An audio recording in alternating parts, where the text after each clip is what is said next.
de me recevoir.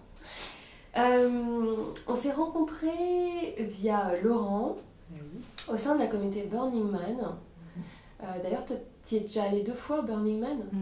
J'en profite, c'est quoi le Burning Man? Parce que je sais que c'est presque une expérience mystique. C'est où et qu'est-ce qui se passe? Le Burning Man, c'est un festival qui se passe dans le désert du Nevada aux États-Unis tous les ans, fin août. Et où l'idée initiale, c'est de créer une zone temporaire d'autonomie où des milliers de personnes se regroupent dans le désert avec tout ce qu'il faut pour survivre, sachant qu'il fait très chaud la journée, très froid la nuit. Et où c'est une zone d'expression artistique ou d'ateliers, de développement personnel, spirituel. C'est économique, je veux dire, là-bas il y a de l'argent, il y a l'échange d'argent ou... Pas du tout. Ouais, voilà. C'est un des principes, il n'y a pas d'échange d'argent, c'est très basé sur la générosité des gens. Et il y a toute une culture qu'ils appellent du gifting, où chacun vient avec des petits cadeaux à donner lors de son Burning Man. Et c'est un moyen de connexion avec des gens sur place. Génial. Je crois qu'il y avait 50 000, 60 000 cette année. 60 000 personnes. 60 000 personnes dans le désert pendant Incroyable. 10 jours. 10 jours. Et avec des temples. Quoi, vous construisez des... Chaque communauté vient avec un... C'est-à-dire parce que là, je pense quand je dis communauté, il y a les Français qui viennent avec leur propre matériel pour projet artistique qui montent sur place. J'ai trop hâte. Je dis j'ai trop hâte alors que c'est pas vrai, mais j'aimerais beaucoup y aller. Ça a l'air complètement fou et du coup, c'est vrai que moi ça fait quelques années que je fréquente la communauté des French Burners et c'est là qu'on s'est rencontrés lors d'un week-end. Laurent a dit faut que vous rencontriez. En plus t'es bretonne, donc bon. Et là alors depuis c'est pour moi grande découverte parce que on peut dire ça comme ça. T'as importé ou t'es revenu avec une méthode qui touche à la sexualité des États-Unis, qui s'appelle la méditation orgasmique. Tout un programme, mes amis. En plus, j'ai eu la chance de faire un stage avec toi, et donc parce que moi, je veux dire, j'en ai des couches de trucs je sais pas comment on pourrait les appeler, mais attention quoi. Je veux dire, j'ai ma dose de pudibonderie, Et j'ai trouvé ce stage génial, super, j'ai été étonnée. Je pense que des fois, il faut faire tomber toutes ces barrières.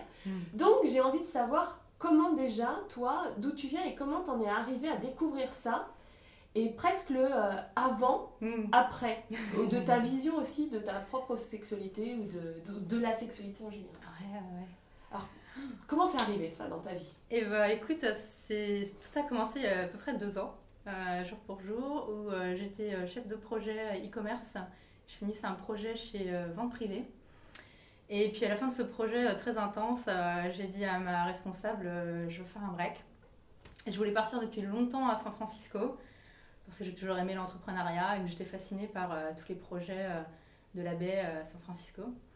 Et donc j'ai trouvé pendant 3 mois un projet à mener avec des entrepreneurs dans un espace de coworking, qui sont des espaces partagés de travail. Et là, en cherchant des colocs sur Craigslist, qui est la plateforme de petites annonces américaines, je tombe sur une annonce très séduisante d'une community house, comme il y en a beaucoup à San Francisco, disant on est 50 personnes à vivre une vie très connectée, autant des gens qui travaillent pour Google, pour Apple, que des retraités, que des étudiants, que des coachs. On partage des repas midi et soir, blablabla. C'est exactement ce qu'il me faut pour passer 3 mois. Donc j'aménage aussitôt, sans savoir absolument ce qui se passait dans cette communauté. Jusqu'au premier week-end, je vais boire un café avec un ami maintenant, Marc, qui est un des leaders justement d'une communauté autour de la méditation orgasmique à Londres, et qui me dit « Mais au fait, es-tu au courant des pratiques ?» Je fais « Quelle pratique ?» Mais oui, il y a une pratique qui s'appelle la méditation orgasmique, je suis venue pour me former, ça a changé ma vie, il faut absolument que tu essayes. Et là, j'ai fait « Oulala, qu'est-ce que je suis ?» C'est une secte. Exactement, toutes les peurs qui ressortent de la Californie, de ce que... Ils vont me droguer, ils vont me violer.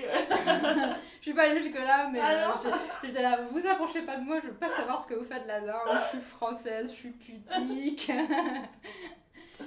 Et malgré toutes ces barrières que je me suis posées, au bout de quelques jours, j'étais fascinée par les discussions très ouvertes qu'ils avaient autour des relations, des désirs, de la sexualité. Pas d'une manière crue, mais vraiment d'une manière comment est-ce qu'on peut vivre ou designer notre sexualité ou nos relations différemment. Et en commençant à discuter avec des coachs, je me suis dit, waouh, il y a vraiment quelque chose de puissant dans cette manière de communiquer cette communauté. En parallèle, j'ai commencé à dater un Américain dans cette communauté. Non mais arrête, s'il te plaît, pas d'anglais. Pas d'anglais ici. Donc tu as commencé à sortir. Oh là, ça fait un peu ado, mais... Voilà. Avec qui on a beaucoup discuté de cette pratique. Il lui avait fait le programme de coaching que je viens de terminer juste avant moi. Et puis c'est comme ça que j'ai commencé. Et donc tu l'as découvert avec ton partenaire ou tu l'as découvert lors de sessions de groupe ou... J'ai découvert initialement avec mon partenaire en étant formée via une session privée. Ah d'accord. Okay. Et puis ensuite en allant aux sessions de groupe qui se passent le matin et le soir. Cette première expérience, donc ok, peu à peu tu dis ok je vais tenter, tu as ce partenaire, vous faites une session privée, ça veut dire quoi? Que vous êtes tous les deux et qu'il y a quelqu'un avec vous qui vous coach? Un coach qui guide la session. Alors par rapport à ok, déjà, qu'est-ce que tu as découvert ce jour-là dans cette session? Et après, j'aimerais bien savoir ton changement de vision justement à ce moment-là de la sexualité, de ce que peut-être ça pourrait être. Donc peut-être je vais juste définir du coup ce que c'est cette pratique en génial. Une phrase. Donc c'est une pratique de méditation entre deux partenaires pendant 15 minutes où le point de connexion c'est le clitoris. D'accord. Donc il y a tout plein il y a toute une philosophie là-dessous. Dit comme ça peut faire peur par rapport à tous les tabous sur la sexualité, mais aussi on peut aussi le voir par rapport au fait qu'on est des êtres électrochimiques et que le clitoris est la zone chez la femme où il y a le plus de récepteurs sensoriels et que du coup c'est un point de connexion où il y a plein de sensations électriques qui passent. Et la manière dont je l'ai vécu la première fois, avec beaucoup de peur, beaucoup de jugement, en me disant ok, de toute façon Aurélie, il va falloir essayer, parce que si tu remets pas les pieds à San Francisco, tu vas regretter. Et puis en me disant, de toute façon je suis aux États-Unis, c'est pas ma culture, donc je peux me permettre de faire des choses différentes de ce que je ferais peut-être en France aussi facilement. Et puis ça s'est très très bien passé, et ça a vraiment ouvert tout de suite une vision de ma sexualité qui était un peu comme ça à ça. En me disant ah ouais, la sexualité c'est pas juste une approche liée au romantisme ou à la séduction et au fait justement de laisser juste les choses aller comme elles viennent, mais c'est aussi de l'exploration et que il faut apprendre à se connaître, et pour ça des fois il faut un cadre. Et des fois un cadre qui sort de l'intimité sexuelle, et là c'est le cas. La méditation orgasmique, c'est une pratique qui est détachée de son intimité sexuelle. Ah bon? Mais il n'y a pas des gens qui ne la pratiquent que en couple, dans leur couple on va dire, comme une pratique sexuelle? Il y a ceux qui la pratiquent avec, j'ai envie de dire, des gens lambda, ou en tout cas quelqu'un avec qui ils ont envie, c'est comme s'ils pratiquaient un jeu ensemble et ils le font ensemble. Mais il y en a qui ne l'intègrent pas dans leur sexualité, vraiment. Toi, tu sépares les deux? Je sépare complètement les deux, et c'est ce que je trouve très puissant, même dans une approche de couple. C'est un moyen d'intégrer une pratique partagée, ou même une routine, mais dans le bon sens du terme routine, où au sein d'un couple, c'est un moyen de se donner 15 minutes d'attention. Ce qui est déjà quelque chose que beaucoup de couples ne prennent pas le temps de faire. Et 15 minutes d'attention où il y a ce cadre très précis avec des étapes à suivre, et où la communication est vraiment présente à toutes les étapes. Et du coup, le fait de le détacher de l'intimité sexuelle, c'est un moyen pour les couples justement de se donner la permission de communiquer sur leurs sensations, sur leurs ressentis, et puis d'évoluer dans une pratique qui indirectement leur apporte aussi beaucoup dans leur sexualité et dans la vie de tous les jours en termes de ressenti et de mettre des mots sur des sensations. Tu découvres ça. Qu'est-ce que tu découvres concrètement ce jour-là dans ce coaching particulier? On parle de plaisir là, est-ce que tu as des sorties de ton corps? Je sais pas, tu vois, Qu'est-ce que tu découvres ce jour-là? J'ai envie de répondre pas forcément grand-chose et en même temps plein de choses à la fois. Parce que comme toute pratique, il ne se passe pas forcément un truc extraordinaire tout de suite. Il faut pratiquer pour aller plus loin. Et c'est le fait d'aller plus loin qui m'a amené à justement cette volonté de devenir enseignante dans cette pratique et de devenir coach autour de la sexualité. Mais en tout cas, ce que ça m'a ouvert pour sûr, c'est de me dire waouh, de recevoir cette attention de la part d'un homme sans moi être là dans ma tête en me disant qu'est-ce que je vais donner après, mince, alors si je reçois 15 000 d'attention, il va falloir que je donne comme ça ou comme ça. Non, justement, c'est une pratique où il n'y a pas d'attente. Et déjà, ça, c'est quelque chose d'assez puissant pour beaucoup de femmes. De sortir un peu tous ces conditionnements et d'accepter de lâcher complètement ce qui se passe là et d'être vraiment dans le corps. Justement, là, quand j'ai découvert, parce que je suis allée voir en conférence Nicole Dayton, c'est la fondatrice une des premières questions que je me suis posée, et ça doit venir de ces conditionnements, je me suis dit, mais qu'est-ce que l'homme? Tu vois, qu'est-ce que l'homme en tire? Qu'est-ce que l'homme en tire, ouais. Et du coup, après, j'ai discuté avec plusieurs hommes qui le pratiquent et j'ai été étonnée que soit ta formation ou dans la conférence, il y avait énormément d'hommes. Donc en fait, avec cette technique, on réexplore aussi le plaisir féminin, parce que ce que j'ai vu, c'est qu'il y a la même pratique pour les hommes, c'est-à-dire où l'attention est sur l'homme. Mais vous faites le choix délibéré de vraiment, presque on ne voit pas cette partie-là, vous n'en parlez pas du tout, en tout cas au début. Pourquoi ? Ouais, c'est une très très bonne question.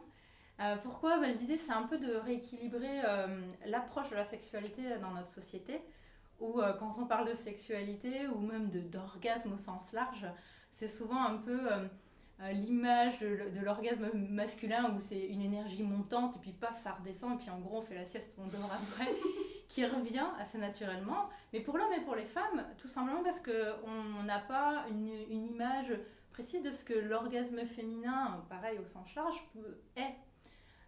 Et l'orgasme féminin, c'est plus compliqué et c'est plus des vagues de sensations avec des pics et des vallées. Et donc, ce qu'on découvre dans cette pratique et ce que l'homme, pourquoi l'homme est fasciné, c'est que on lui amène une nouvelle définition de l'orgasme féminin et il découvre, en fait, j'ai toujours plus ou moins eu cette intuition que chez la femme, il y avait des pics et des vallées de sensations, mais je ne savais pas forcément comment entrer en résonance avec ça. Et là, on m'offre une pratique pour m'amener à explorer ça. Déjà, c'est intéressant en termes d'exploration, et puis c'est gratifiant pour l'homme d'apprendre en gros à devenir le Jimi Hendrix du plaisir féminin. L'image. C'est vraiment ça. Il y a beaucoup d'hommes qui disent qu'est-ce que je vais y trouver, et des fois je réponds tu vas savoir donner du plaisir aux femmes mieux qu'elles ne savent s'en donner elles-mêmes. Parce que c'est vraiment ça, l'homme est fasciné par le plaisir féminin et a envie de comprendre, a envie de donner, et a envie aussi de donner pour comprendre la femme, mais aussi pour son propre plaisir, parce qu'il y a aussi une énorme pression sur les hommes dans la sexualité, de performance, où voilà, il faut être performant, il faut que tout se passe bien. Et c'est aussi un moyen justement de lâcher prise là-dessus, d'être dans une approche plus méditative de son plaisir, d'écoute de sensations. Et les hommes sont vraiment surpris d'arriver à ressentir des sensations aussi rapidement, sensations électriques au départ dans le doigt, puis dans les mains, puis dans le corps entier, et d'être beaucoup plus sensibles dans plein de situations de leur quotidien. Et puis il y a une grosse partie de toute la formation qui est sur être beaucoup plus connecté aux sensations du corps. Donc je suppose que comme la méditation t'aide à justement te connecter avec ce qui est là, pour l'homme il y a aussi non seulement le fait d'explorer le plaisir féminin et de voir ce que ça peut presque provoquer dans le corps, et cette méditation personnelle qui est de se connecter avec ses propres sensations à lui, puisqu'à la fin de la pratique de 15 minutes, on se parle pour se dire ce qu'on a ressenti. Oui. Pas tant, oui, je me suis sentie voilà, j'ai pensé à mon père ou je sais pas quoi, mais oui, j'ai senti ça dans mes pieds, j'ai senti ça dans mon ventre, j'ai senti ça. Ouais. Donc c'est vrai que je pense que de ce que moi j'ai appris de cette pratique, elle est assez globale puisqu'on parle beaucoup de communication et de sensations. Donc top. Et il y avait une question qui est revenue pendant la conférence aussi, c'est oui, est-ce qu'on peut le faire seul ? Alors non, je vais expliquer pourquoi. Parce que l'idée de cette pratique, c'est justement d'aller dans le lâcher-prise de ce qui se passe là et de laisser le corps réagir. Et cette nouvelle définition de l'orgasme que One Taste a amenée, donc One Taste, c'est l'organisation qui a créé cette pratique initialement, c'est de dire, nous, notre définition de l'orgasme, ça inclut toute réaction du corps au plaisir. Et pas juste la notion de ce qu'on dit de climax ou de jouissance qui plutôt casse une énergie haute. Et du coup, je sais plus ce que tu veux. Moi non plus. On part. Oui, est-ce qu'on peut pratiquer tout seul ? Oui, voilà. Ah non, mais on est dans le plaisir à fond. Nous, on lâche prise. Là, on lâche prise avec les questions, les réponses. Et voilà, et donc pratiquer tout seul, ce serait comme se faire des guilis, des chatouilles seul par rapport à une personne qui nous fait des chatouilles. Si on le fait nous-mêmes, on contrôle ce que l'on fait, donc on n'a pas autant de sensations. Et pour cette pratique, c'est la même chose. Pour aller vraiment dans un lâcher-prise du corps et des réactions incontrôlées du corps, il faut que ce soit quelqu'un d'autre qui donne le massage ou qui donne du plaisir. Parce que si on le fait nous-mêmes, on reste là parce qu'on continue à contrôler notre plaisir. Puis il n'y a pas cet effet de recevoir qu'on a peut-être du mal, nous, c'est-à-dire de recevoir le plaisir aussi provoqué par l'autre. Ouais. Ok. Et on peut se demander pourquoi je t'interviewe sur la sexualité, qu'est-ce qui lui est passé par la tête à Johanna alors que c'est un blog sur le bonheur.